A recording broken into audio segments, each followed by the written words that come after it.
But the oil pressure of the F-6F began to drop, and he turned and headed back to the carrier. Ensign Plant peeled off from the others and went after the fighter cover of the dive bombers. He shot down one Zero and then another. He saw a third Zero on the tail of an F-6F and gave chase, caught it, and shot it down. He then attacked two Zeros. One sheared off, but the second was in his gun sight. He began to fire and fired several long bursts, but the plane did not burn. Instead, it went into a falling leaf pattern and finally tumbled into the water and sank. Plant was watching when suddenly he heard and felt the impact of bullets on the Hellcat. A Zero was on his tail and firing. He pulled into a tight circle and escaped, but another Zero got on his tail and began eating away at the empennage with 7.7 mm guns and 20 mm cannon. He could feel the impact and hear the bullets splattering off the armor plate behind his seat. Just then, another F-6F saved him, attacked and shot down the Zero, and they joined up. The other Hellcat was also badly damaged. They could not communicate, as both their radios were shot out, but they headed back to the carrier formation. When Plant landed, his crew chief counted 50 bullet holes in the plane, from tail to propeller. Ensign Power of this formation also went after the Zeros. He got one in a surprise attack on his first pass, but then another turned directly at him, and they came head-on, firing furiously. Power put shots into the Zero's wing roots, causing it to flame up and crash. The difference?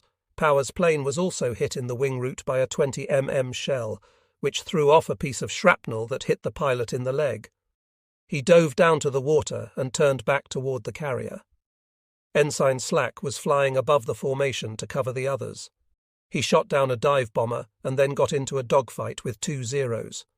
He fired steadily at one, but it did not burn or fall. The second Zero got on his tail and shot the F-6F full of holes before another fighter came up and shot down the Zero. Slack and the other plane joined up and headed back to the carriers. Suddenly the attack was over, and only a handful of Japanese planes turned back to their carriers. A few limped into Guam, Rota, and Tinian, but the great majority were shot down, 70 by the aviators' estimate. Some Japanese planes got through the fighter screen. About 20 struck at the battle line. Fighters from the carriers were hurriedly sent out, and they began attacking. The ships put up an intense anti-aircraft barrage, but the Japanese came on. One torpedo bomber pilot, apparently hit and unable to release his torpedo, crashed his plane into the side of the battleship Miyawa. Fortunately for the Americans, the warhead did not explode. Several bombers got through to the carriers this time. The Wasp was attacked, and several casualties were incurred when a bomb exploded on the flight deck. The Bunker Hill was damaged by two near misses which started fires and punched a hole through the hangar deck. The carrier suffered 76 casualties in that attack. Other bombers attacked the Enterprise, Princeton, and Lexington, but the carriers managed to escape damage. Half a dozen pilots were shot down from the American carrier force, but that was a small price to pay for the destruction they had wreaked on Admiral Ozawa's aircraft. By the time the second strike reached the American fleet, Admiral Ozawa was still unaware that the Ago plan was in trouble. The American submarine Albacore had discovered the Japanese fleet early on the morning of June 19th and had immediately turned attention to the Taiho, not because she was the flagship or the largest carrier. She displaced 33,000 tons and was 850 feet long, but because Commander J.W. Blanchard had the best shot at her. In enemy waters, surrounded by the enemy's destroyers, Commander Blanchard scarcely had time for niceties. Just as the last planes were being launched for this second strike, Commander Blanchard fired a spread of 6 torpedoes at the carrier. Warrant Officer Sakio, flying one of the new, much-improved Navy fighters known to the Americans as a Hamp, had just taken off and was circling when he saw a torpedo heading directly for his ship. He turned into a dive and crashed into the torpedo, which blew the Mitsubishi fighter to pieces. Sakio saved the ship, but only for a moment. Another of that spread of torpedoes ran true, and even as Admiral Ozawa and his staff were speaking admiringly of the brave pilot, the Taiho was smashed by that second torpedo on the starboard side. The explosion came near the forward gasoline storage tanks. At first, Admiral Ozawa was merely disconcerted, and then even that passed. A single torpedo could scarcely stop the Taiho, which had been engineered and built for maximum safety. Watertight compartments would control the damage to a limited area. The flight deck was unaffected, and having launched planes, the carrier was waiting to participate in more fighting and to recover the planes, which could be expected to return in about 5 hours. No one expected to see all the planes, for the pilots had instructions that in case of difficulty or shortage of fuel, they were to land on Guam, Tinian, or Rota. But those planes that experienced no difficulty would return to the carriers. Now that Admiral Ozawa had come to a point 2.5 hours from the enemy fleet, the planes of the first strike should be returning at about noon, and then he would have a good idea of what was happening and how much damage he had inflicted on the enemy. As the morning wore on, the crew of the Taiho worked to contain and repair the damage to the carrier. The forward elevator was jammed, and the operations of the flight deck would be hampered accordingly. But when repair crews tried to get in, they discovered the elevator pit was sloshing with aviation gasoline.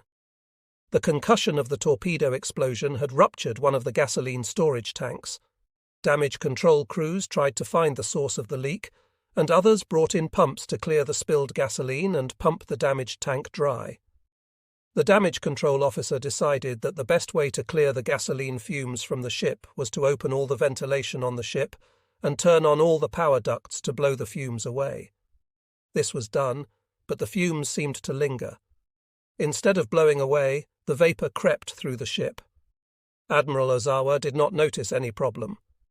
Just before noon, another American submarine, the Kavala, had discovered the Japanese fleet and torpedoed the Shokaku, pride of the Japanese carrier fleet, which had served so nobly from those opening hours of the war at Pearl Harbor.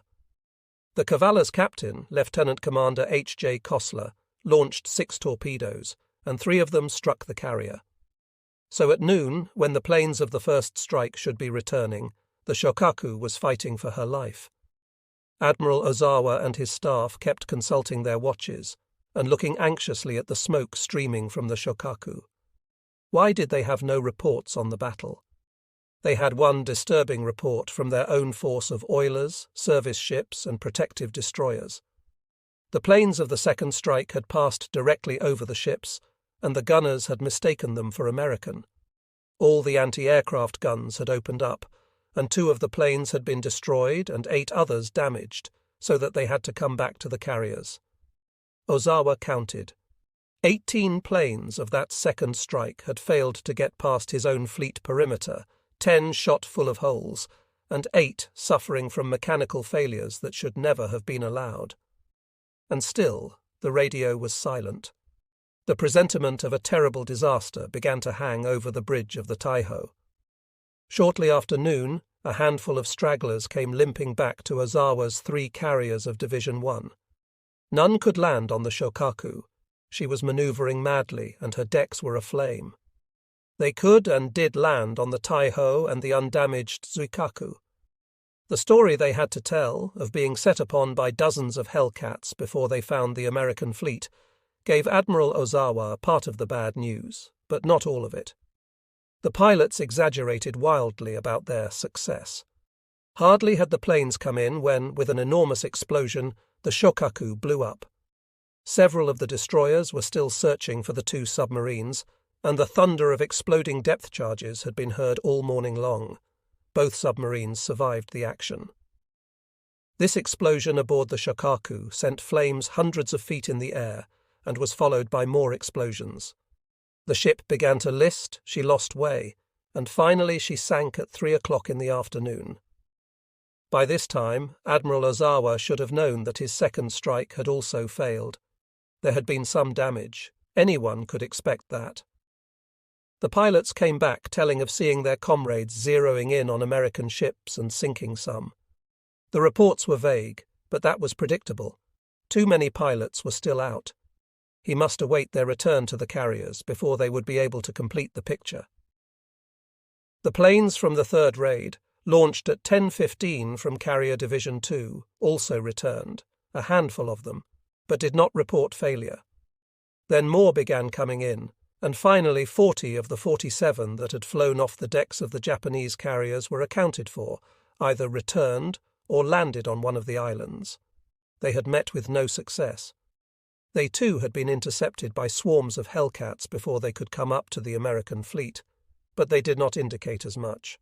The fourth raid, which Admiral Ozawa had launched at 11:30, not knowing even yet that something was dreadfully wrong, had consisted of all the reserves available, from the Junyo, Hiyo, and Ryuho of the 2nd Division, and from the Zuikaku of the 1st Division. Most of these planes did not even find the enemy and headed for Guam, as they had been ordered to do, to await instructions. So by 3 o'clock, when the Shokaku blew up, Admiral Ozawa did not know that the day's action had been a failure. What he could not understand was the timidity of the Americans. From the enormous number of carriers, not a single plane had appeared over the Japanese fleet. Just now he could be glad, for the damage control parties of the Taiho were having difficulties getting rid of those gas fumes. The carrier was in no position to defend herself. As if to emphasize this point, half an hour later came an enormous explosion that seemed to spread all at once throughout the ship. A spark had ignited the gasoline fumes that had been blown into every compartment, and one explosion followed another until it became apparent that the Taiho could not be returned to operational condition. Admiral Ozawa hastily transferred his staff to the cruiser Haguro. 2 carriers, the pride of the fleet, were out of action, and the American fleet had still not struck a blow. The loss of life had been very high, for both carriers had exploded. Nearly 4,000 men had been lost in one short day. The end of the Taiho came in the late afternoon, as the last of the planes from the Japanese carrier force were fighting for their lives over Guam. They had failed to find the American fleet and were carrying out orders to jettison bombs and torpedoes and land at Oroto for new orders. The circling planes were spotted on radar by the fighter directors, and American fighters of the Combat Air Patrol above the fleet were sent to Guam. Soon there were so many American fighters in the air that Lieutenant Commander Gaylord Brown, leading the Cowpens group, said it was hard to decide which fighters had shot down which enemy planes. Brown began firing on 1-0 and knocked pieces off its tail. The plane began wobbling and probably would have crashed, but as it came by, Lieutenant GGRI Raffman began firing, and the 0 started to burn before crashing. Who had shot it down? Brown claimed the enemy fighter for both of them, which was easy since they were both Cowpens pilots. In many cases, planes were damaged by one pilot from one carrier and then finished off by 1 or 2 more from different carriers, leading to confusion in the count. The Americans did not have it all their own way. Lieutenant GGML Adams of the Cowpens was in the middle of the fight and helped shoot down 1-0. Then his guns began cutting out, so he pulled up, trying to clear them. A few moments later, a lone F-6F pursued by 3 Zeros came by. Adams had his guns working again and made a pass at the leading 0, causing them to break off. Adams and the other F-6F then pursued one, which fled down onto the deck. Adams shot it down. However, Ensign G.L. Massenburg was shot down in another fracas with several Zeros when one got on his tail. His wingmate, Ensign C.E. Eckhart, went after the 0 and pulled the plane off Massenburg's tail. But the damage was done, the engine quit, and Massenburg landed in the sea. Eckhart followed him down, saw him get into his rubber boat, and then circled until his fuel supply became dangerously low. He had radioed the position, but by the time he had to leave, no help had arrived. That night, Massenburg was listed as missing in action, as was Lieutenant F.R. Stieglitz, who was last seen attacking a Japanese torpedo bomber before disappearing from the Cowpens group. Commander C.W. Brewer of the Essex led a flight of 7 fighters to Guam. When they arrived at 6 o'clock in the evening, dusk was settling in. About 20 minutes of circling brought no action. There were no planes in the air above Orote Field. Suddenly they spotted a dive bomber and went after it, all 7 of them. They shot down the dive bomber, but were then attacked by 16 Zeros. The American fighters were strung out in a very loose formation, allowing the Zeros to choose individual targets. Commander Brewer and his wingman, Ensign T. Tarr, Jr., turned and headed into the enemy, with 2 other planes from the formation piloted by Lieutenant E.W. Overton and Ensign G.E. Mellon, Jr. The Japanese came down in a coordinated attack, 4 zeros to each of the 4 F-6Fs. Commander Brewer began firing and hit the leader of the planes attacking him, which continued its dive into the ground on Guam, bursting into flames and exploding. Ensign Tarr shot down another. The fight then became general, and the other members of the squadron were too busy to see what was happening to planes outside their immediate vicinity. They did see one F-6F nose up in what was apparently the start of a loop, then shudder, fall off, and dive straight down into the ground. That was either Brewer or Tarr, and no one knew which. What they did know, after Lieutenant Overton led them home, was that both Brewer and Tarr were missing. When they returned to the carrier for debriefing, many realized that the dive bomber, which had appeared so tantalizingly over Orote, had likely been a Japanese trap to lure them into an attack so they could be ambushed. It had certainly worked. The pilots of this formation claimed 11 kills on that mission, but the loss of 2 squadron members severely dampened their spirits. There were not many such tales, as the Americans had overwhelming force available over Guam that afternoon. As a result, planes from the carriers shot down 60% of the Japanese planes trying to land, and the planes that did land were badly damaged either in the air or by strafing attacks. The Americans had put 300 planes in the air that day and lost 10% of the aircraft, but some pilots and aircrewmen were recovered. The Japanese had sent out 370 planes from their carriers, and less than a third of those returned to Admiral Ozawa's ships. Admiral Kukita's attempt to assist Admiral Ozawa had been overwhelmed by American bombing and strafing of his airfields and the hundreds of fighters in the air. At least 50 planes based on Guam had been destroyed, and others flown in from Truk and other islands had never made it to land. On the night of June 19th, many Japanese pilots were still on Guam, but their airfield had been repeatedly bombed during the day, and most installations were destroyed or damaged. In the flush of victory, the Americans would call the battle the Great Mariana's Turkey Shoot. Although it was an exaggeration, since at a turkey shoot the riflemen do not also get killed, it was an apt description of the apparent ease with which American pilots destroyed the Japanese airstrikes. The Americans were better trained, had superior aircraft, and enjoyed an enormous advantage in numbers. They did not have to strain themselves to put fighters into the air, as the Japanese planes came in small enough groups to be dealt with before they broke the perimeter of the battle force. Only a handful of Japanese planes ever got through all day long. One could not fault the Japanese for courage. They used their slender resources as best they could, and the trapping of the Essex fighter sweep was an indication of their war wisdom. But too many of their pilots were inexperienced, and too many of their aircraft were outdated. The result was a disaster for Admiral Ozawa. He had only one perplexity as he retired that night to the northwest, to reorganize and refuel for the next day's battle. Why had the Americans never attacked him from the air? Admiral Spruance's strange timidity was very hard for Admiral Ozawa to understand. He could only be grateful for small favors. He must have hurt the Americans sorely if they could not even reorganize enough to launch a single airstrike. All day long, as the airmen fought their glorious battle, Admiral Spruance had kept the fleet heading eastward, away from Admiral Ozawa's carrier force.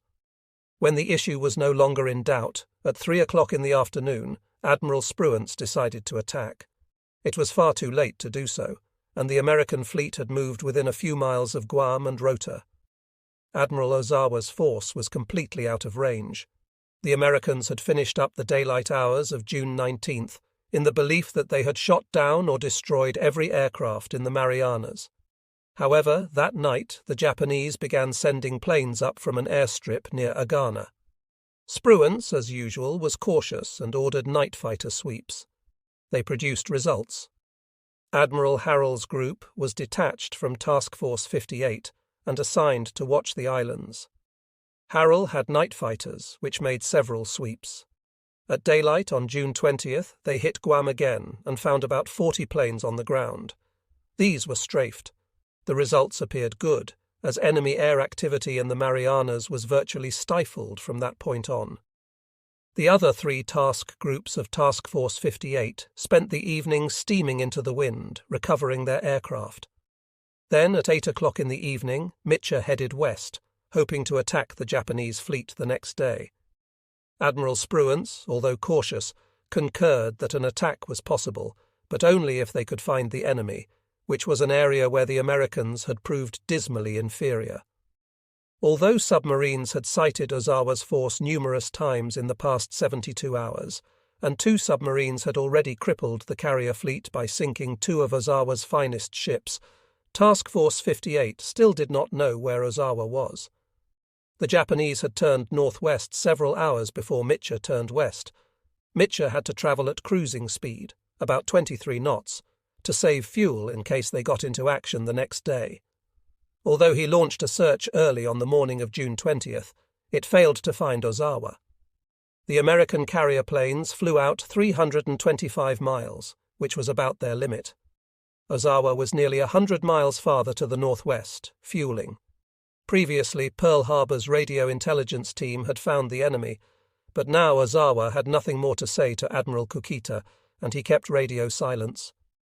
The Americans steamed west without knowing what to expect the next day. Aboard the carriers, the pilots were up half the night, laughing and telling tales of their adventures of the day, with much zooming of hands, sound effects, and grimaces. The euphoria of having engaged in a major action and survived had them firmly in its grip. It had all seemed so easy until they contemplated the missing faces, which were relatively few. They were less than generous in describing the enemy's behavior.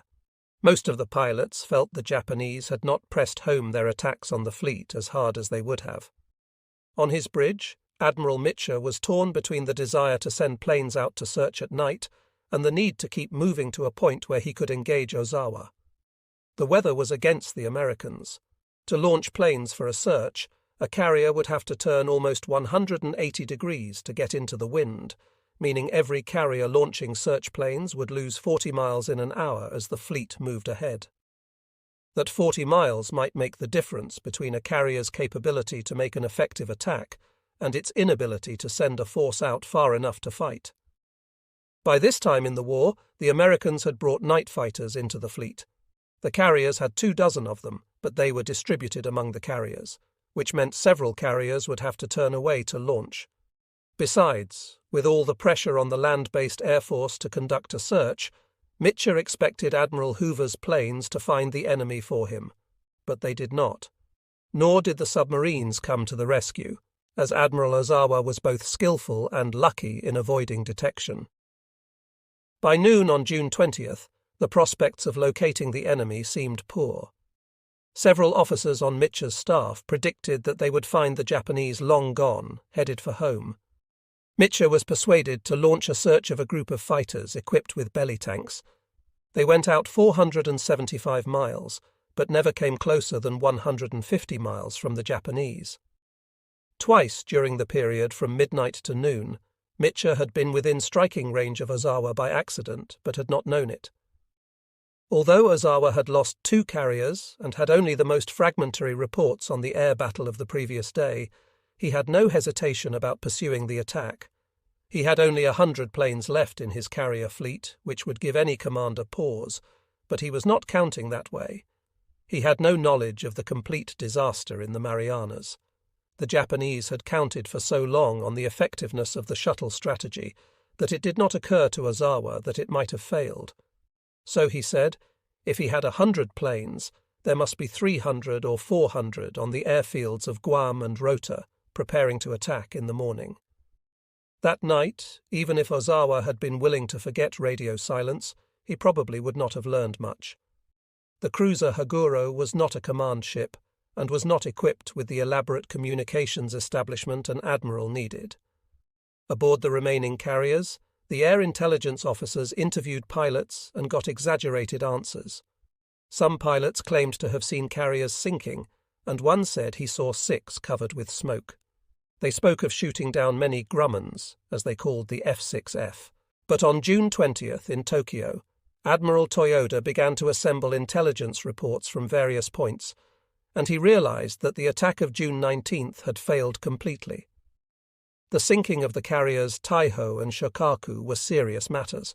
The loss of so many aircraft was serious too, but that could be remedied in a matter of months, whereas new carriers took years to build, and Japan's resources were overstrained already. Toyoda ordered Admiral Ozawa to steam toward Okinawa when he had fueled and, in effect, to break off the engagement. Ozawa, after the war, said he never did break off the engagement, but all that day, as the Americans maneuvered fruitlessly but in his general direction, he was retiring. Early in the afternoon, he transferred his command to the carrier Zuikaku, whose communications were better than the cruisers. He kept planes in the air, searching. From 7:30 in the morning on, Ozawa knew that the Americans were out looking for him, for many planes reported carrier planes in their search areas. But Ozawa did not find the American fleet this day. Had he done so early enough, he would have known that all the reports he had of sunken carriers and mortally damaged battleships were dross. He was undetermined about fueling. All day long he had rumours that the Americans were in striking distance. At noon he gave the order to fuel, but it was never carried out.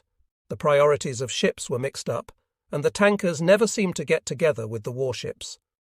The Japanese communications were extremely poor. The A-Go plan had called for Kakuta to have 500 planes in action in the Marianas and Palau, and Admiral Ozawa had heard nothing to the contrary. Kakuta never told him that his reinforcements had been decimated. Kakuta did tell Ozawa that a number of the fleet planes had landed at Rota and Guam, and this was true, but Kakuta did not add that most of them had been so badly damaged as to be useless until repaired, and that many had been destroyed by American raids on the airfields. Admiral Mitcher was still moving as rapidly as he could across the Pacific, still unable to travel at flank speed because of the fuel problem. At 1:30 in the afternoon, another search was launched, and for 2 hours nothing was heard. Lieutenant R.S. Nelson had reached the end of his search pattern. He was 325 miles out from the carriers, and must in a moment turn back, or he would never make the Enterprise his base. Just as he was ready to turn, he saw the Japanese fleet, carriers, battleships, some cruisers, oilers, and destroyers. He did not have time to count, but he radioed back that there they were, heading northwest at 20 knots. The news was passed excitedly through the U.S. fleet by voice radio, and this carelessness destroyed any hope of surprise, for the intelligence officer of Atago listened in, and at 4:15 passed the word to Admiral Ozawa that they had been found by the Americans, who were launching an airstrike. Ozawa stopped all attempts at fueling and ordered the fleet to increase its speed to 24 knots. But the problem for the Americans all went back to the inefficiency of their search methods. Lieutenant Nelson's first report had been so garbled that the Enterprise was able to gather only that he had seen the fleet, but not where. It was nearly 6 o'clock before Admiral Mitcher had a corrected report from Nelson. Meanwhile, every carrier had been alerted, and the Enterprise had launched a dozen dive bombers, a dozen fighters, and half a dozen torpedo planes at 4:30. The problem was that they did not know exactly where to go, so they set off westward to be corrected in their heading when the location of the Japanese was made clear. They were about 300 miles away, which meant at the outer limits of the American aircraft. The sort of prudence that Admiral Spruance had exhibited would have dictated a wait, for an attack this late in the day, from this distance, would be bound to lose Task Force 58 many aircraft. The planes would make their attack, and some of them would run out of gas before they came home, and some would get lost. They would also have to land back on the carriers at night, and only a handful of the pilots had any substantial training in night operations. If the weather was perfect, it would still be an expensive operation in men and planes. But if they did not strike now, the Japanese fleet might elude them entirely. Mitcher did not hesitate. He informed Admiral Spruance that he was going ahead and ordered the launch of 131 bombers and 88 fighters. Ozawa's twilight. The sun was on the horizon when the American air squadrons sighted the Japanese fleet, and if they were to attack while it was still light, they must strike immediately. The flight leaders, looking at their gas gauges and estimating the distance home, saw that there was absolutely no margin, so they abandoned all plans for a coordinated attack, and each squadron went in independently. The Japanese were ranged in a tight circle so that their anti-aircraft fire could concentrate on the attacking planes. The Japanese carriers had launched 75 planes, and these circled and came to meet the Americans as they came down. Lieutenant Commander J.D. Ramage led 11 dive bombers from the Enterprise in this attack. At 6:40 in the evening, they passed over the oilers, which had been left behind as the carriers and other capital ships moved away. They ignored the cargo ships and hurried on. In 20 minutes more, they saw the Japanese fleet and other American planes attacking. The Enterprise planes were at 16,000 feet. Ramage decided on 2 attacks against 2 carriers he saw clearly in the gathering dusk. The 1st Division was to attack the biggest carrier of the Zuiho class. As the planes got within range, the Japanese anti-aircraft guns opened up, and 5-inch shells began bursting. At first they were about 200 yards off to the right, but at the proper altitude, which was a little scary. But there was no time for worry. Ramage peeled off, and 5 planes followed him. At 9,000 feet, they began their bombing dives as Japanese fighters attacked them from above. Ramage and Lieutenant de Temple bombed first. Their bombs missed the carrier but struck just aft and started fires on the hangar deck. Lieutenant Hubbard followed them with a near miss on the port beam. Lieutenant Schaefer's bomb release mechanism failed, and Lieutenant Fife dropped off the port side. Lieutenant Charles, the last to bomb, made a clean hit on the stem with an armor-piercing bomb. It must have exploded below deck. Smoke and flame began to emerge. Squadron leader Ramage came out of his dive and found himself under attack by a Zero, but when his rear gunner began firing, the Japanese plane ducked into a cloud and did not come back. The bomber division flew through intensive anti-aircraft fire at low altitude to escape through the protective ring of cruisers and destroyers. It was every plane for itself at this point, but they all came safely through and joined into formation. They picked up the rest of the dive bombers of their squadron and started home. Lieutenant Bangs, the leader of one section, did not appear. His division had bombed one of the smaller carriers. Bangs had bombed first, and his bomb had struck squarely on the after end of the flight deck, smashing 6 planes on the fantail. Several of them slid off into the water. Lieutenant Mester followed and made another hit just forward of the first. Then down came Lieutenant Lewis, who put another 1,000-pound bomb just aft of the island, and then, like the others, strafed the deck as he came across at about 100 feet. Lewis saw a sheet of flame go out from the side of the carrier, and as he sped along, he avoided most of the fire from the destroyers and cruisers that were spitting out anti-aircraft shells.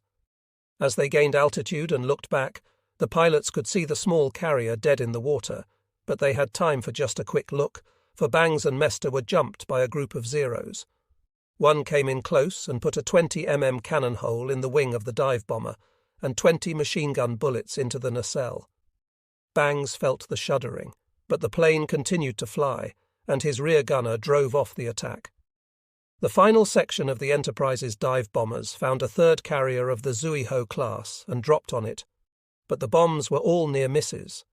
They strafed the deck, but there were no planes in sight. They jinked through the anti-aircraft fire and came out on the far side to reassemble. A Zero attacked, but an F-6F came out of nowhere and shot it down. Half an hour from the time the planes had sighted the carrier fleet, their part in the attack was over, and they were going home. Only Lieutenant Bangs had failed to join the others. The fighters of the Enterprise, led by Lieutenant Commander W.R. Kane, commander of the air group, split into divisions as they came to the Japanese fleet. Kane led a strafing attack on a big carrier, following the dive bombers down to protect them, and as he came out, he observed the near misses and hits on the stem. A Zero appeared in front of him, and he made a pass and fired. The Zero's right wheel came down, but Kane's speed carried him past. His wingman, Lieutenant Wolfe, shot the plane down. Then they headed for the rendezvous point, as they were supposed to do, following approved tactics.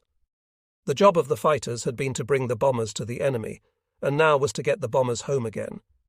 There was no time for personal heroics. In a few minutes, the dive bombers and torpedo bombers had assembled, and the fighters provided a protective cover over them. Commander Kane saw many Zeros and Hamps, but did not turn aside. The old-fashioned dogfight, in which fighter planes squared off at one another like boxers, had no place in Commander Kane's book. He observed that the Japanese pilots he saw this day were skilled, and whatever the weaknesses of their aircraft, they were more maneuverable than the F-6Fs. The key to the success of American fighter tactics was to stick together in sections and divisions and present a united front.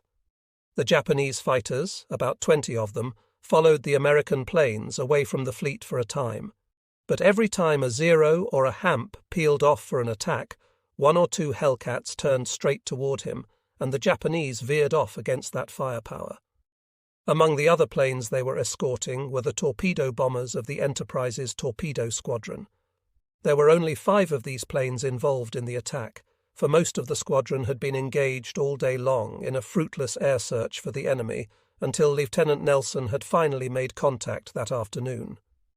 8 air crews from the Enterprise were entirely out of the action. They had finished their mission and landed on the carrier at 5:30 in the afternoon, too late to join up. So the 5 bombers represented Enterprise in the fight. They were led by Lieutenant Van V. Eason. They were not carrying torpedoes, however, but had been equipped for search missions with 4 500-pound bombs on each plane.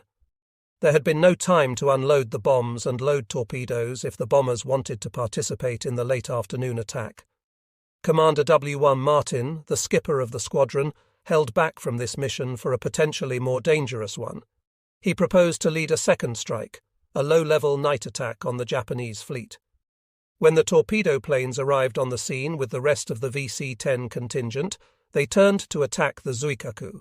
But as they came up, they saw that carrier under attack by a swarm of dive bombers, so they again turned, this time toward another smaller carrier that had appeared from beneath a cloud.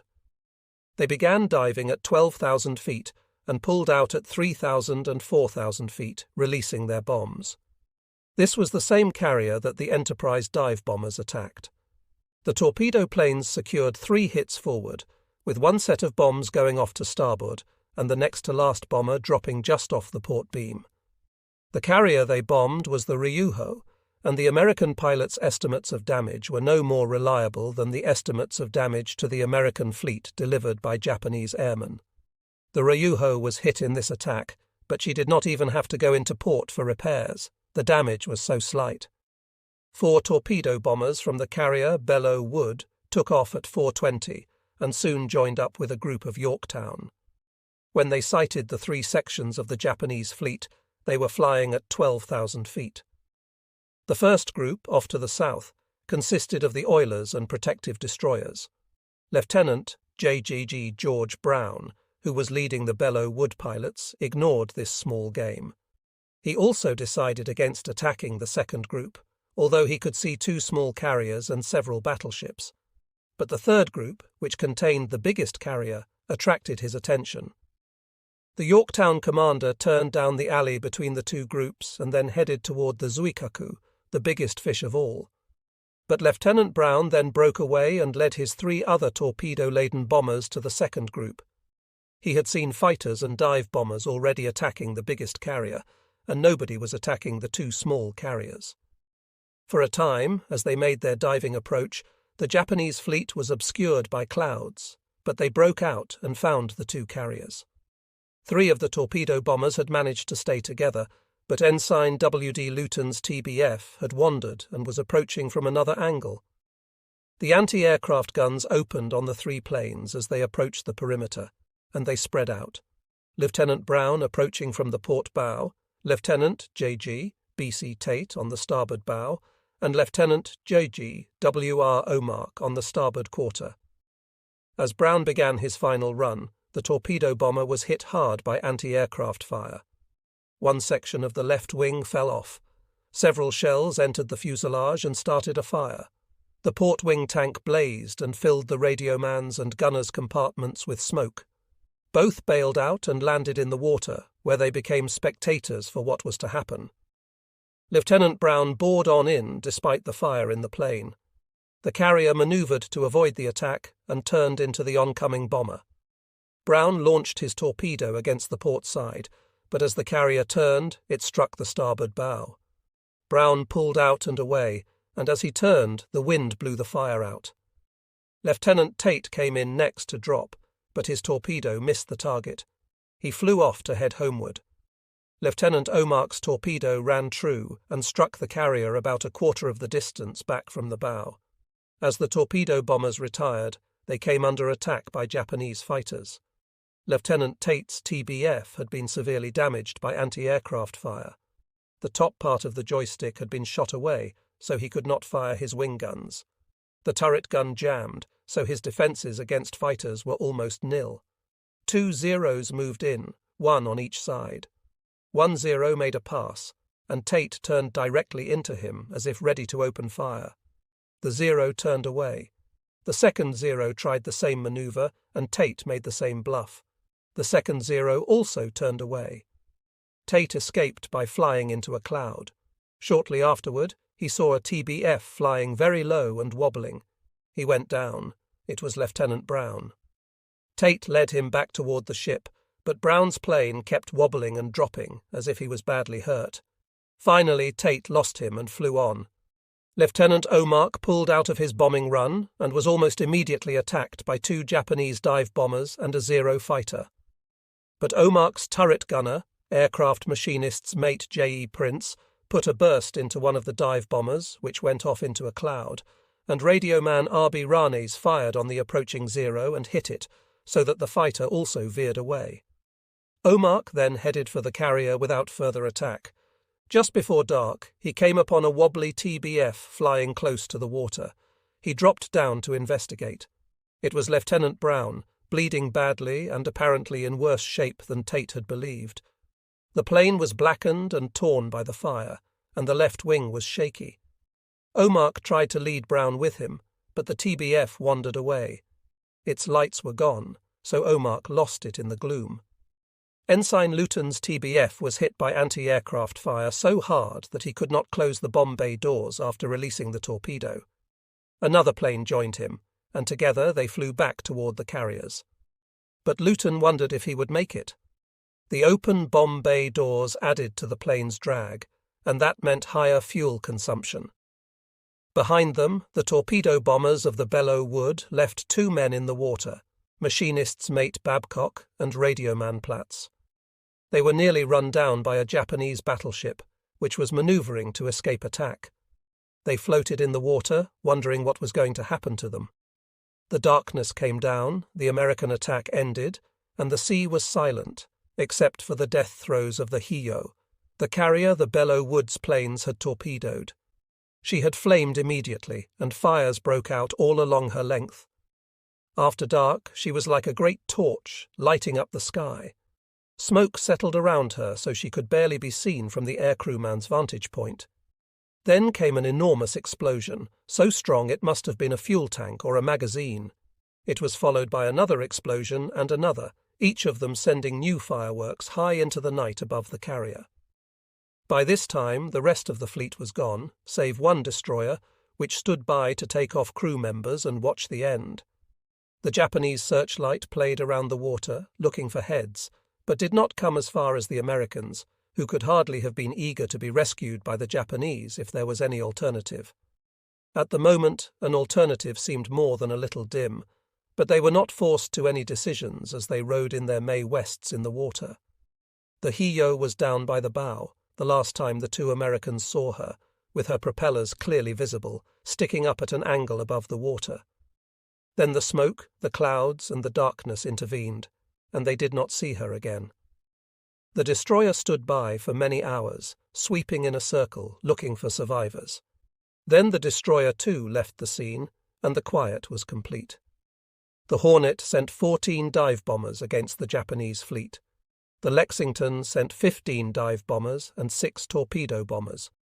The Hornet's planes attacked the Zuikaku and damaged her so seriously that Admiral Ozawa at one point thought he was going to have to abandon ship. The order was given, but as men were going over the side, the fires were brought under control by the damage control parties, and the order was rescinded. Zuikaku lived to fight another day. The planes of the Lexington attacked the smaller carriers Ryuho and Junyo and reported many bomb hits on them, but neither ship was sunk. 4 torpedo bombers from the Langley joined in the attack, but carrying bombs, not torpedoes, and so did 2 from the San Jacinto. They too headed for the carriers, although some of the Langley's planes bombed the Nagato, the big battleship.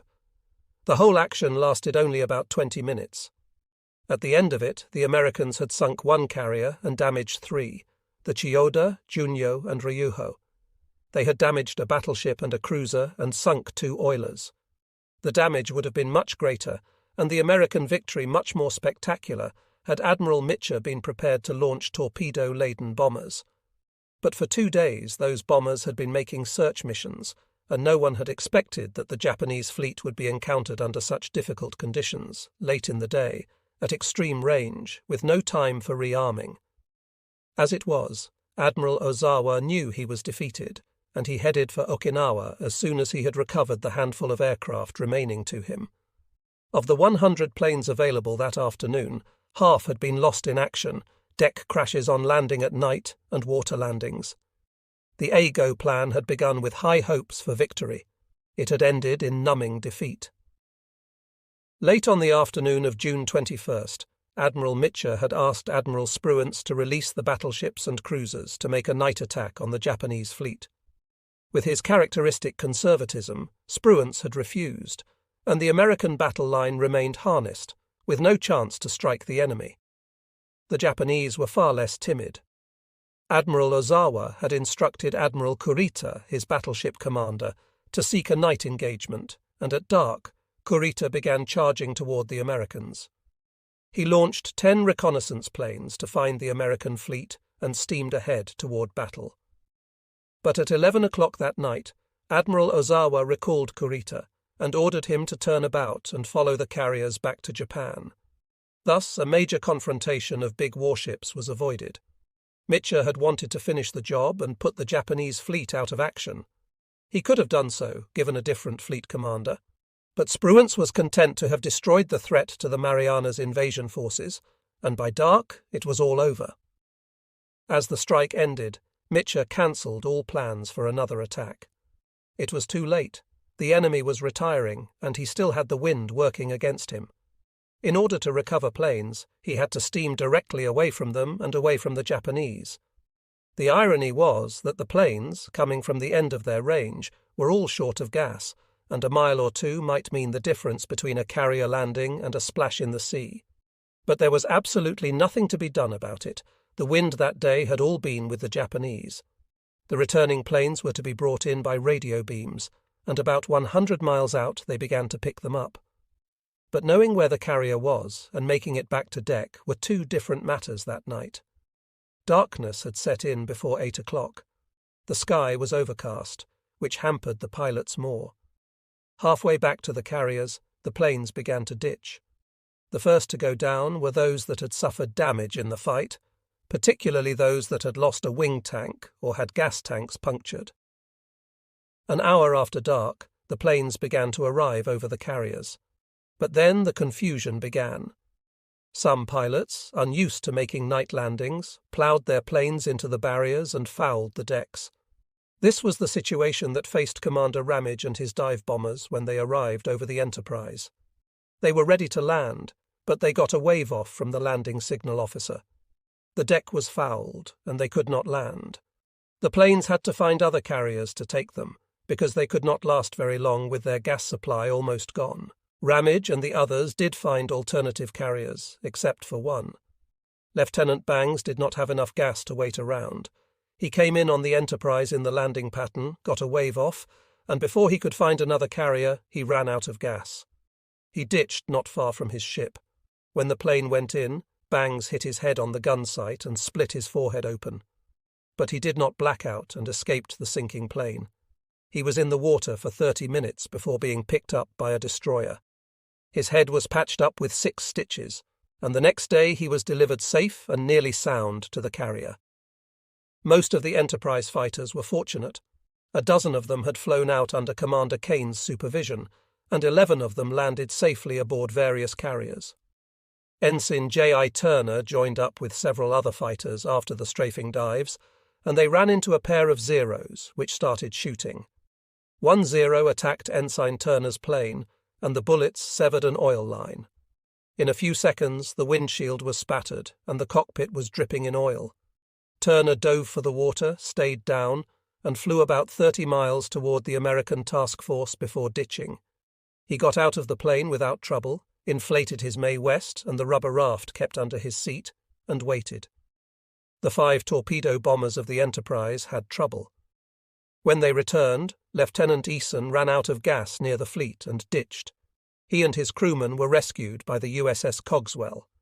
Lieutenant Doyle came in with his wheels up and skidded along the length of the flight deck. He and the crew were safe, but the TBF had to be thrown over the side. Lieutenant Lawton landed safely aboard the Princeton, but Lieutenants Collins and Cummings ran out of gas and had to land in the sea. 2 more TBFs were scratched. As the planes came in the darkness, Admiral Mitcher made the decision to light up the force so that the chances of an aviator making a successful first pass would be increased. The danger, and he knew it well, was that a Japanese submarine might get in among them and wreak havoc. But luck came back to Admiral Mitcher that night, and no Japanese submarine appeared. Part of the reason for that was the excellent search job already done in the area by destroyers and aircraft. At least 2 Japanese submarines in this sector had been destroyed several days earlier, but Admiral Mitcher had no way of knowing there were no submarines about, nor any air elements that could damage him. The decision was brave and was remembered. If Mitcher had never done another thing in the war, he would still be beloved by his pilots for that gesture. Unfortunately, it did not help the pilots who were out of gas, except to give them an aiming point for ditching. When the planes of the Belleau Wood came back, Lieutenant Brown was missing. Somewhere out there he had fainted from loss of blood, or the TBF had given up, for Brown was not seen again. The Bunker Hill had sent out 14 fighters, 12 dive bombers, and 8 torpedo bombers to the battle. Half of them were badly shot up either by anti-aircraft fire or by Japanese Zeros. 19 of them were lost, which meant that more than half of the planes of this carrier's strike failed to return. A dozen of them made water landings, and the pilots were rescued. But at the end of that long day, 11 pilots and air crewmen of the Bunker Hill were either known dead or missing in action. Most of the planes that crashed or landed in the sea had been damaged in the action, and either suffered from excessive drag or loss of fuel. Commander R.L. Shifley, leader of the air group, made the rendezvous after the attack and tried to lead his planes home. Many were separated on the way, and he arrived with a small group. He circled for 55 minutes above the Bunker Hill and waited while the deck was cleared of crashed planes. He came in with 90 gallons of gas in his tanks, but that was a rare exception. The dive bombers took the worst beating. When the Bunker Hill's contingent left the Japanese fleet, only one of the dozen dive bombers was not damaged, either by anti-aircraft fire or fighters. Lieutenant J.G. Harwood Sharp's plane was hit in the propeller and carburetor. Gas fumes filled the cockpit, and he had to put on his oxygen mask. His engine cut out 5 times on the way home, and each time he saved the plane from crashing by nosing over and pumping gas into the system. His engine vibrated violently all the way back, and his compass and most of his electrical gear went out. Lieutenant Arthur Jones found that his tail controls were shot out, and he had to guide the plane home without them. Lieutenant Warren Pilcher had his propeller stuck at 1,600 revolutions per minute and never managed to remedy the damage. As darkness closed in, they flew through squalls and heavy clouds, which made it even blacker. Many of the planes had lost their radios, and the circuits were overloaded with pilots asking directions of each other. Gradually the formation fell apart into 2s and 3s, and that is how the ones who made it as far as the carrier fleet struggled home. Of the dive bombers of the Bunker Hill, only one, that of Lieutenant J.G.E. Kenneth Holmes, managed to land on a carrier at all. He came in on the USS Cabot at 9:20 that night with 20 gallons of fuel left. The only reason he made it was that his plane was the single exception that was not damaged in the raid. The Bunker Hill's torpedo bombers were a little luckier.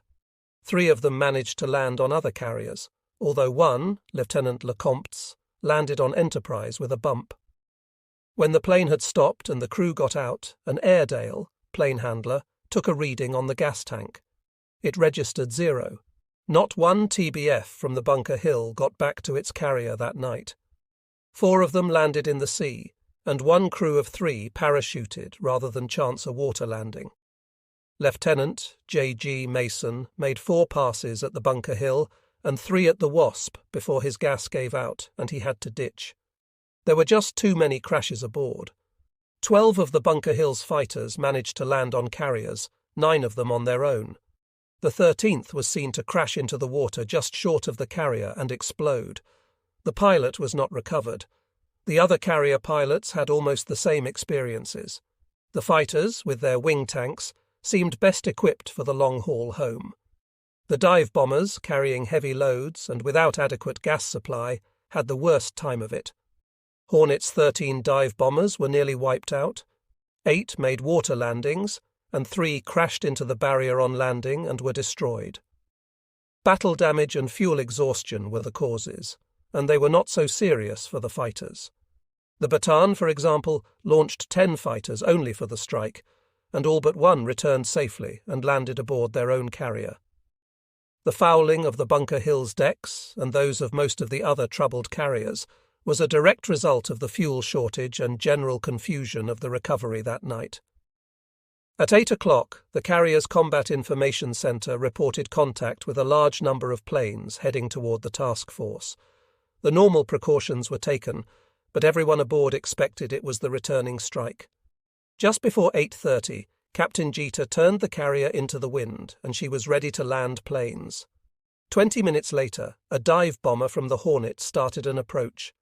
The landing signal officer gave the pilot a wave-off because the deck was already full of landed planes, but the dive bomber was out of gas, and the pilot landed anyhow. The bomber crashed into the barrier and nosed over, its propeller lodging in the wooden deck and sticking there. The Airedales tried to move the plane, but it was stuck fast. At 9:06, a torpedo bomber from the Cabot started an approach. The TBF was waved off, but the pilot paid no attention and came in. As he landed, he saw the crashed dive bomber in front of him and veered to the right to avoid it.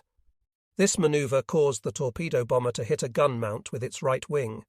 The wing tore off, and the bomber skidded into the crashed dive bomber and then turned over on its back and crashed into the island. Commander W.O. Smith and 2 men were working to free the dive bomber when the TBF came hurtling in. They were all killed because they were directly in the line of approach. 4 other men from the Bunker Hill were injured. The pilot of the TBF was burned but survived, and rescuers got him out and into sickbay. The TBF and the dive bomber were both total wrecks and had to be jettisoned. When the Airedales went to the task, they could not remove the body of one of the dead, and it had to go overboard with the planes. It was half an hour before the Bunker Hill's deck was clear again for landing. By this time, most of the planes that had come home low on gas had gone into the sea. As Admiral Mitcher assembled the reports from the carriers that night, he learned that the task force had lost 100 of the 216 planes sent out in the attack, almost half the force. By far the majority of planes were lost on the way home. Only 20 could be identified as shot down in combat. But 209 men had gone into the water, and that night only 11 of them had been rescued. Pilots and air crewmen were strung out at sea all around the carrier force, and all the way between Task Force 58 and the point of the attack. Having been deprived of the opportunity to strike the Japanese hard again, Mitcher turned his attention to the rescue of his pilots and recommended a course of 16 knots towards the scene of the battle. Spruance agreed, hoping they might find some Japanese cripples to destroy.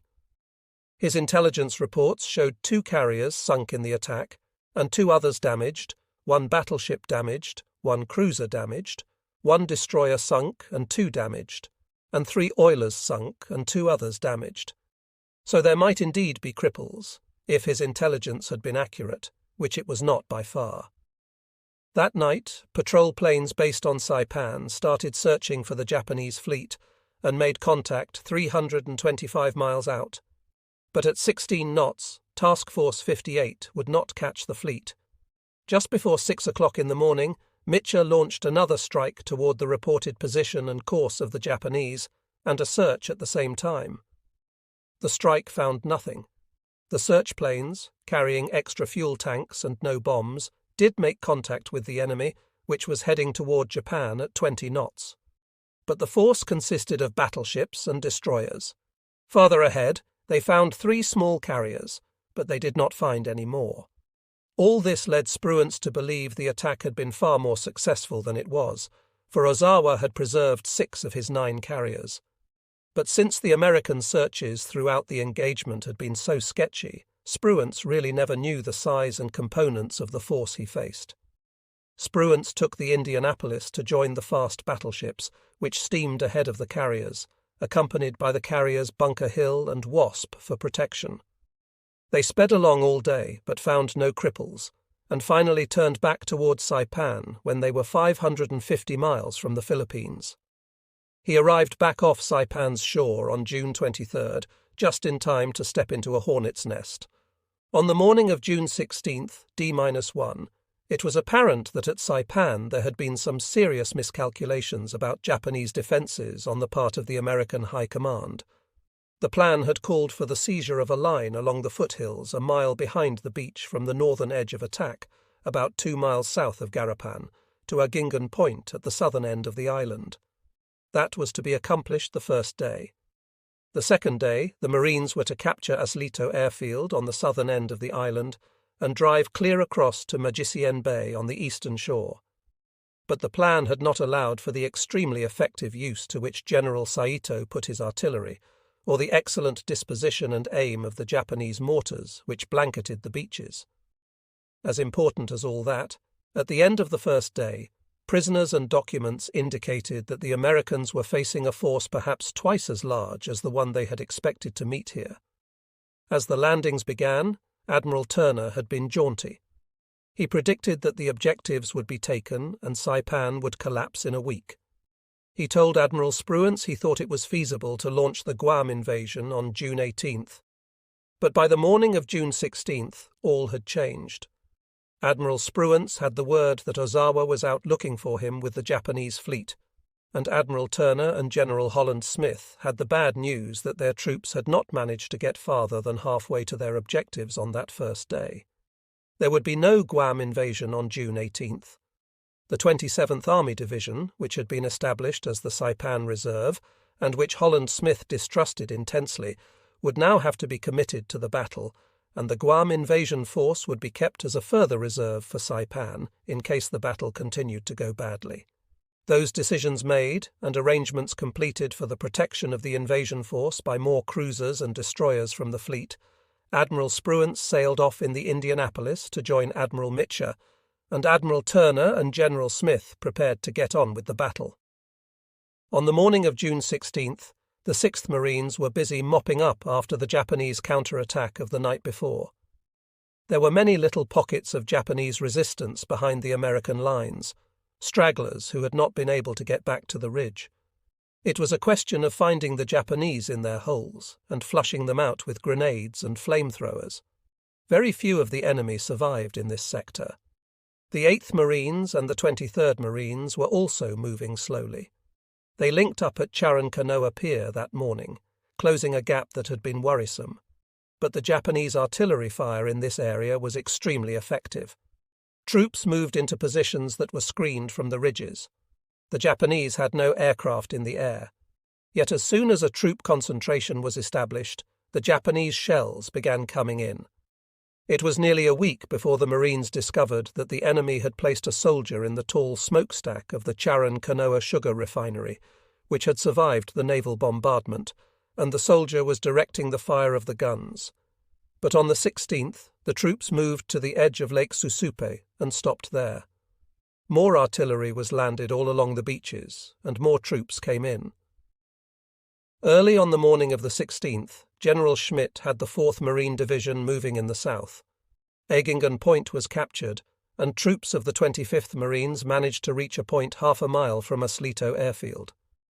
But by the end of the day, Japanese resistance had been so stout that the 4th Marine Division still had not entirely reached its first day's objective. The second day at Saipan proved that the battle would be longer and more intense than the American commanders had anticipated. They had lost the impetus of the invasion. The Japanese had not been concentrated here in a small area as at Tarawa and in the Marshalls, and so the shock value of the naval and aerial bombardment had been largely lost.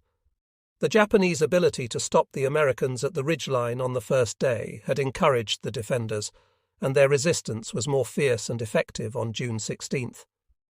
General Saito decided that day that the time had come for an offensive, and he chose to launch it on the north against the 2nd Marine Division. The 3 Marine regiments of the division were strung out on a ragged line that ran from the original invasion's left flank to Afetna Point.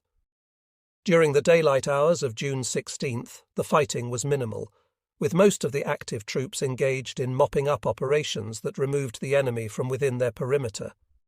The objective that General Saito chose to capture was the Saipan radio station in the middle of the 2nd Division's perimeter, a quarter of a mile inside the American lines. The radio station had been wrecked in the earlier bombardments, but its site was still plainly visible. General Saito chose Colonel Takashi Goto's 9th Tank Regiment to lead the attack. The Americans had known the Japanese had many tanks on Saipan, and before the invasion they had expected to meet perhaps 200 of them in the battle. They did not know, however, that the tanks included new Japanese medium tanks, which mounted 47 mm guns. Colonel Goto brought up 44 tanks in the fading hours of daylight, and at dusk prepared to lead the attack. The tanks would drive inside the 6th Marines' lines to the radio station, and behind them the 136th Infantry Regiment would attack and take Charan Kanoa. At the same time, Lieutenant Commander Tatsui Karashima would lead the 1st Yokosuka Special Naval Landing Force south from Garapan, along the coastal road to strike the flank of the 2nd Marines. Late on the afternoon of June 16th, Marine observers flying above the lines in their grasshoppers and in torpedo bombers from the escort carriers noticed a concentration of tanks in the foothills west of the 6th Marines' line. But the tanks were not moving, nor did they give any indication of an impending attack, so there was no panic.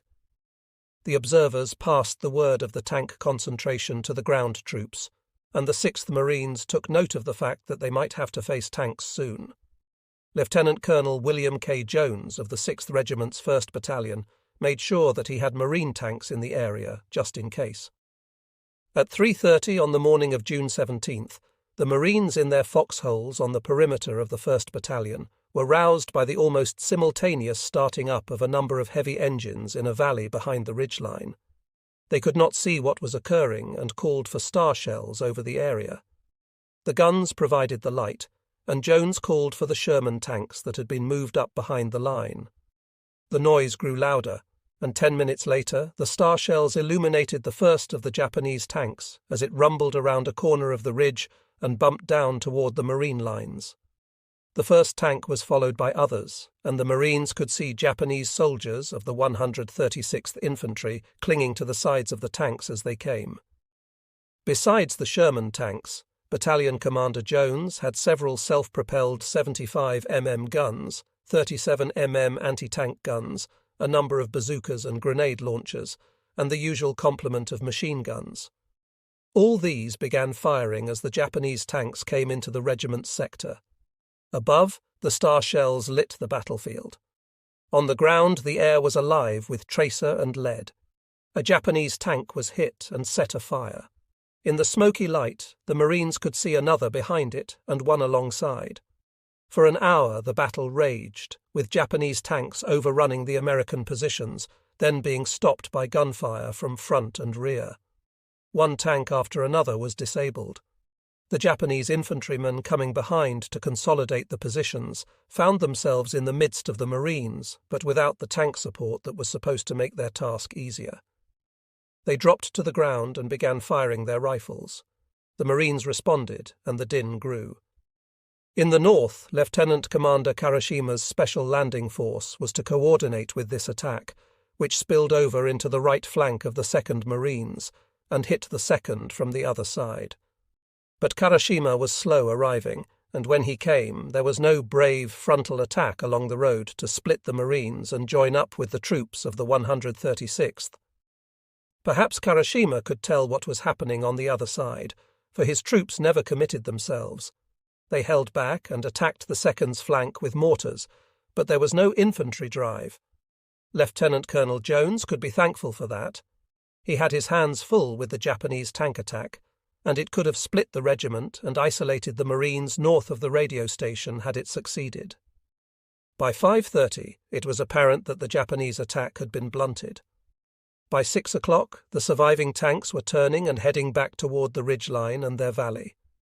By 7 o'clock, the battlefield was still enough that the sound of single rifle shots could be heard as the Marines hunted out little pockets of Japanese infantrymen who had become trapped behind the reformed perimeter.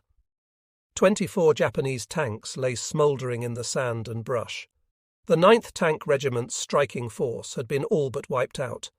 Colonel Goto had few reinforcements. 2 companies of his tanks and part of a third, 40% of his force, had been sent to Guam several weeks earlier. The dozen or so tanks that remained were all that was left of his unit. Colonel Yukitsume Ogawa counted the dead and missing from his 136th Regiment. He had lost 300 men. The attack had failed. The Japanese did not know it, but they had mauled the Marines severely. The 1st Battalion of the 6th Marines had lost almost the equivalent of a rifle company, and the regiment had lost many of its artillery pieces in the Japanese shelling that accompanied the tank drive. The casualty list for the Saipan operation was over 3,000 and rising. That night, General Holland Smith had ordered the 27th Division to begin landing its troops, and it was apparent he would need these reserves if the Marines were to move ahead. The 165th Army Infantry was to help break out from the coastal plain and over the ridgeline that had stopped the Americans so far. The plan now called for the Americans to drive north to Garapan and for other forces to push across to Majicien Bay, thus sealing off the southern half of the island below Mount Tapochau. The attack would be 3-directional. The 2nd Marines would drive north, the 6th Marines would move northwest toward Mount Tapochau, and the 8th Marines would cross the marshes of Lake Susup. The Japanese tanks were still burning at 7 o'clock when the Marines attacked. The 2nd Marines were to move halfway to Garapan and then stop and dig in. They achieved their objective in 3 hours with very little fighting. The 6th Marines also had the advantage of the blunted Japanese attack of the night before. They moved up to the foothills of Mount Tipo Pale, the mountain that jutted up in front of Tapochau. By late afternoon, they were on their assigned line and had been reinforced. The 8th Marines bore the burden of the attack this day. Those on the left, who faced sloping ground to the top of the ridge, had fairly easy going. Deprived of their tank support, the Japanese had fallen back in this area. But in the swamps along the edge of Lake Susupe, the enemy took advantage of the difficult terrain to move up snipers, who were most effective. The Marines' equipment bogged down in the swamp, and as they struggled to free it, they came under sniper fire. Movement had to stop while riflemen went out to find the snipers. The Japanese concentrated their machine guns and rifle positions in a grove of palm trees and along the edge of the ridge back of the coastal plain above the swamp. The fire was effective, and the Marines suffered many casualties. 4 tanks came along the coastal road, and Lieutenant Colonel Rathvon Tompkins commandeered them for his fight. The tanks fired on the Japanese along the ridge and kept their heads down while the Marines moved up the ridge and captured the position. The palm grove proved troublesome most of the afternoon, but after the ridgeline was secured, the Marines tried to dislodge the enemy there. They brought up mortars and fired steadily, but the Japanese were obviously in prepared defences, and the mortar fire did not end the resistance. As it was growing late, Tompkins dug in for the night, leaving the Japanese in possession of the palm grove. Since he did not know how many enemy there were in this place, he brought forward several 75 mm self-propelled guns to protect against a possible night counterattack. While the Marines were driving along the island, Colonel Gerard Kelly's 165th Infantry was assigned the job of taking Ashto Airfield, which lay south of the marine perimeter held by the 25th Marines. The army men attacked with the usual army tactics, along a broad line, moving up slowly and making sure of superiority before moving again. The Japanese defences here at first were minimal, so the army troops moved relatively quickly. But as the direction of the drive became apparent to the Japanese, resistance increased. From Argingan Point, the 165th moved toward Cape Obium, on the southern shore of the island. Beyond the cape, inland, lay the ridgeline back from the coastal plain, and beyond the ridge lay a Slito airfield, their destination. But before they could take the airfield, they had to take the ridge, and the Japanese had the advantage of the high ground. Late in the afternoon, the 165th attacked up the hill, but the troops were driven back by a determined Japanese counterattack.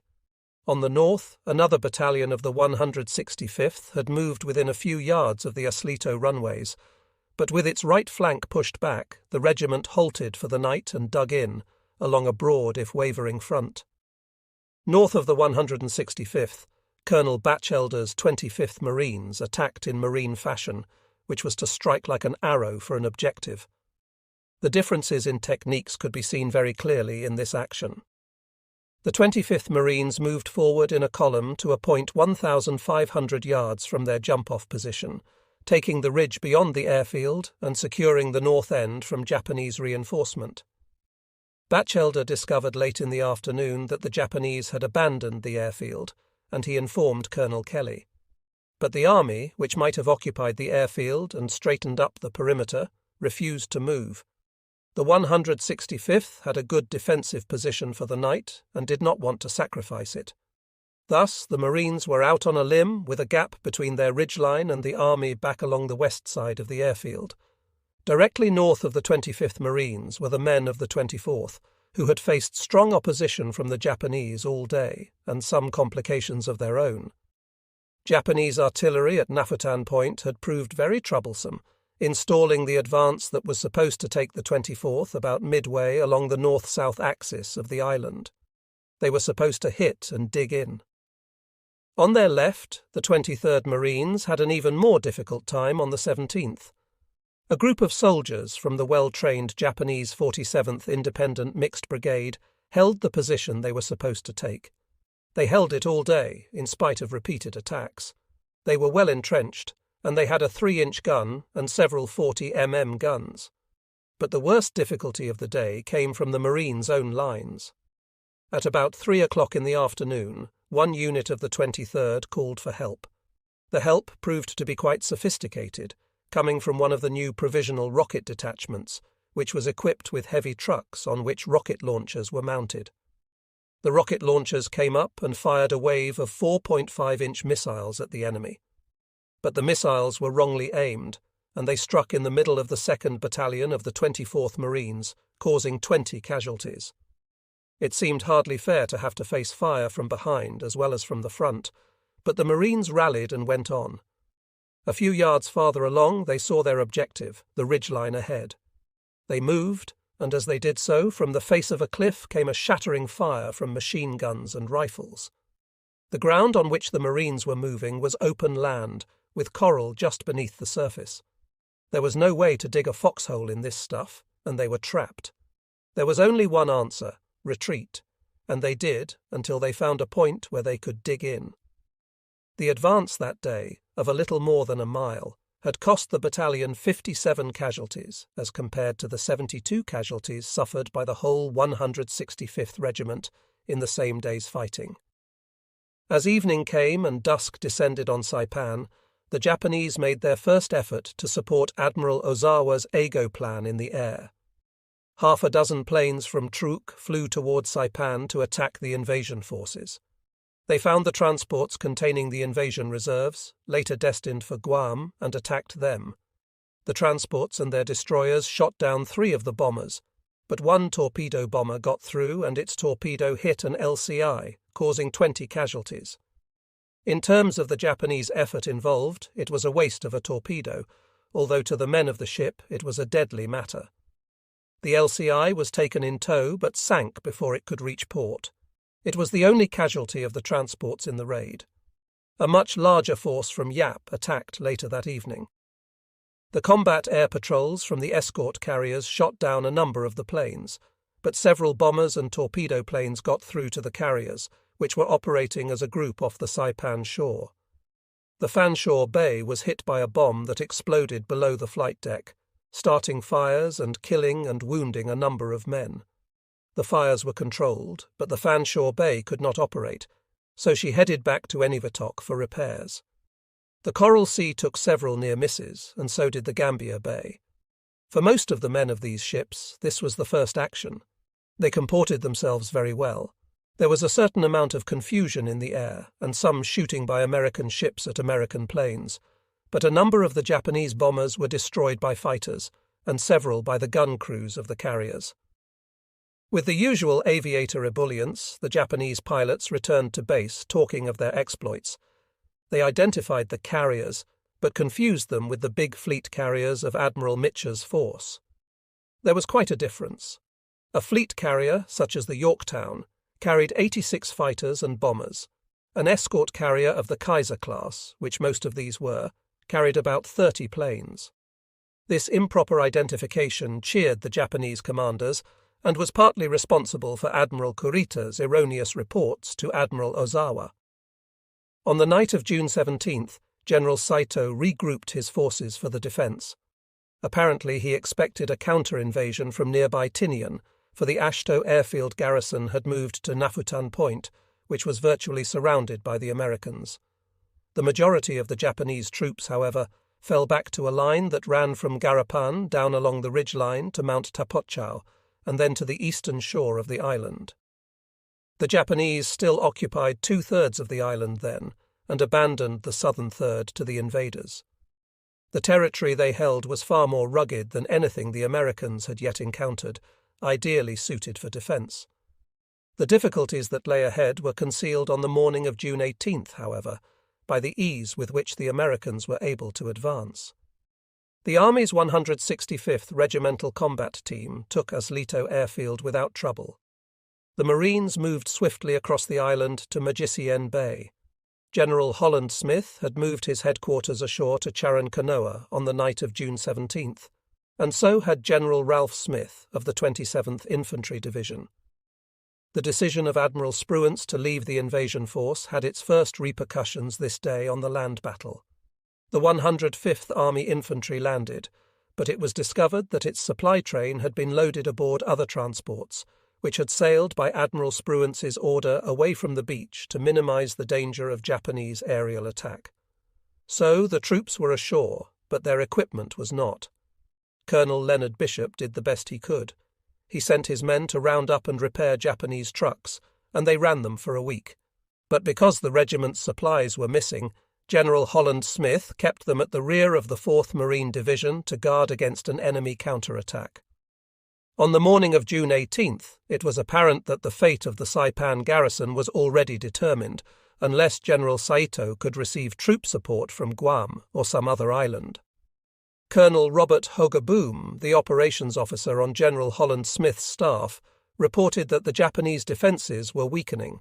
On the night before, the Japanese had mounted a handful of small attacks, but they had been minor and easily repelled.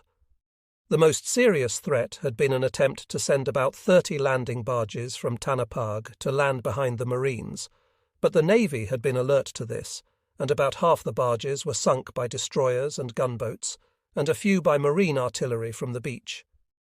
The invasion failed, and the troops of the 135th Infantry Division went back to Tanapag. On the morning of the 18th, even Tokyo seemed aware of the course of the battle.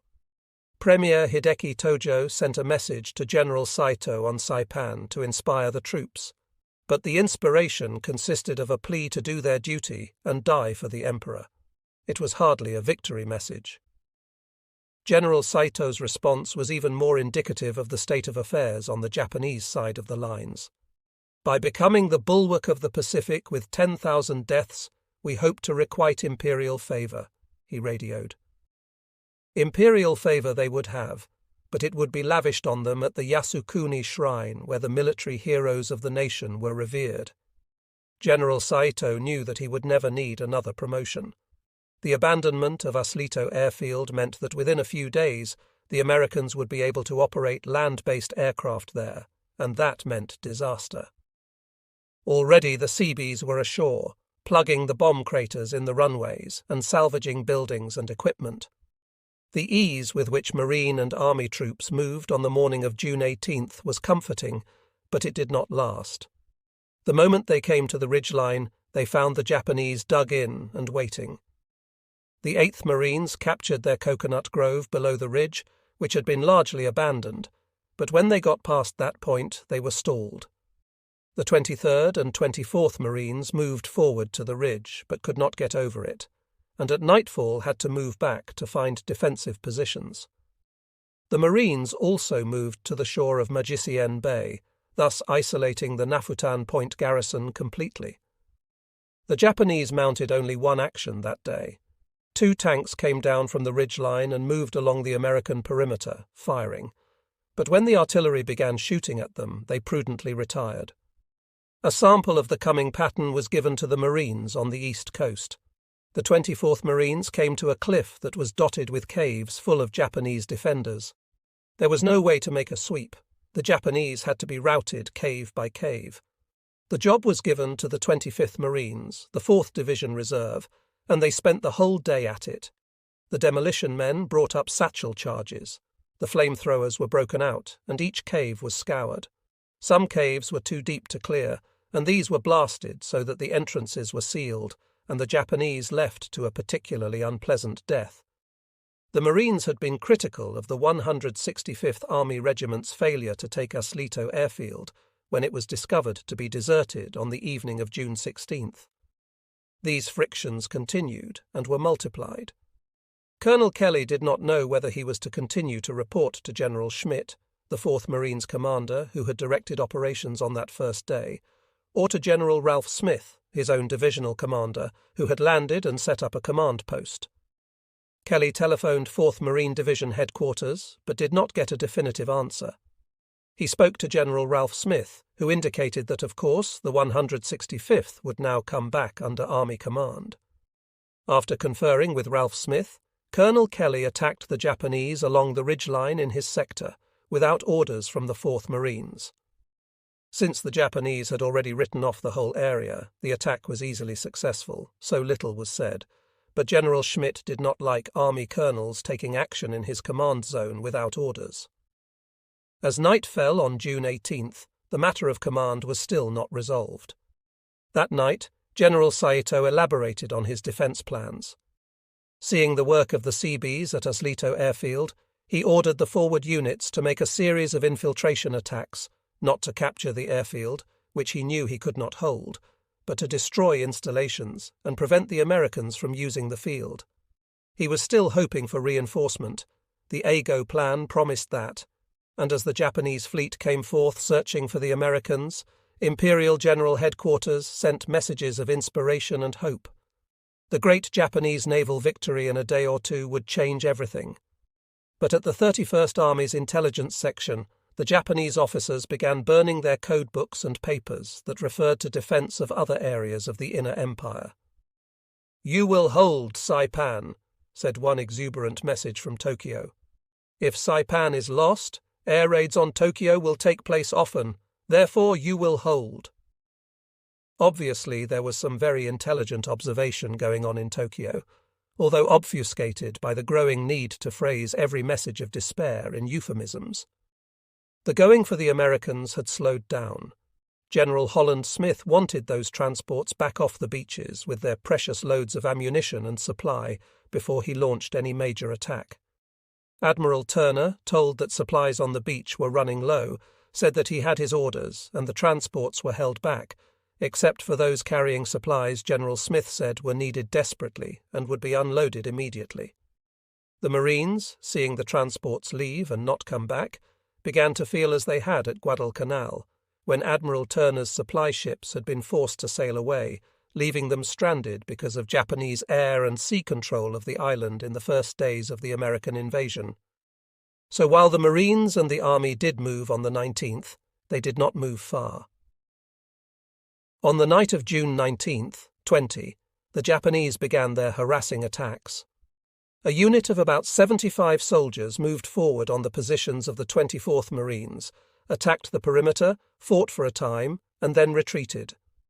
A smaller unit in the sector of the 6th Marines did the same. Early on June 20th, the Americans advanced again to the high point of ground called Hill 500. They did not take the hill, but moved to be in a position to do so. That day, General Saito had some bad news from his operations officers. They told him that almost half of the 43rd Division had been wiped out. It had lost 2/3 of its artillery. The 47th Mixed Brigade had lost all its artillery and was so scattered that the command could not even estimate the number of units still fighting. 3 rifle battalions had been organized from among the stragglers stranded on Saipan, and these had been decimated. The engineers were down to half strength, and the anti-aircraft artillery was too.